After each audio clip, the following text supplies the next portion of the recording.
People always ask me why I hunt. My answer usually depends on who is asking me. If it is a fellow hunter, the answer usually involves a collection of memories of trophies taken. If it is a non-hunter, my answer is usually thought of carefully as to not offend someone else's beliefs. The truth is, it is almost unexplainable what drives my passion for hunting. Part of it is the challenge to find the trophy of a lifetime, the one mature, majestic, king of its species, gracing me with its presence. These animals hold their antlers or horns above their heads like a king's crown, and if I am lucky, once a year I get to choose one of these kings to harvest, for their meat, and to hold their crown for myself, a trophy to immortalize what once walked this earth. When I am in the wilderness, I find my mind is clear. All the distractions of everyday life seems to disappear. It is the purest form of connecting with nature that keeps me yearning for more. The aromas that arise from the earth are fragrances no man could ever duplicate. From the smell of a moss-covered forest floor to the smell of sagebrush blooming during the fall, it is a sensory overload that rivals no other. During the hundreds of hours I spend in the wild every year comes unforgettable encounters with wildlife. Watching a mama bear feeding with her cubs, a cow moose splashing through the water with her calf. To see these encounters in person can take your breath away.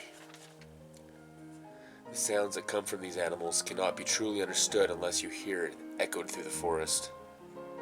The first time I heard an elk bugle, every hair in my body stood on end.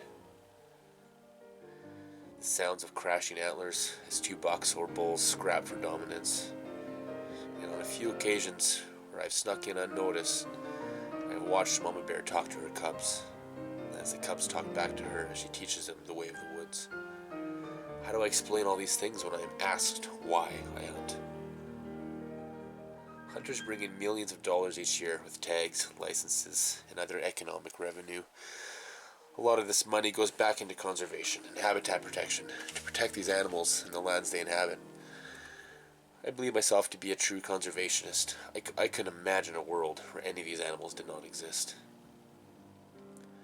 Social media has created a giant barrier between hunters and anti-hunters, both sides misinformed and led by propaganda to steer them one way or the other. Just like the wildlife we fight for, we are all different. Different opinions, different beliefs. Instead of trying to change each other, we should find a way to meet in the middle to achieve the ultimate goal, protecting our wildlife. I'm not looking for justification for what I do. I will continue to hunt as long as I can. I will pass my knowledge on to my children and hope that they will also share my passion for hunting. Why do I hunt? Because it is my duty. It is something that has been bestowed upon me that I cannot ignore. The hills are calling my name. It's time to lace up my boots and see what adventure lies ahead.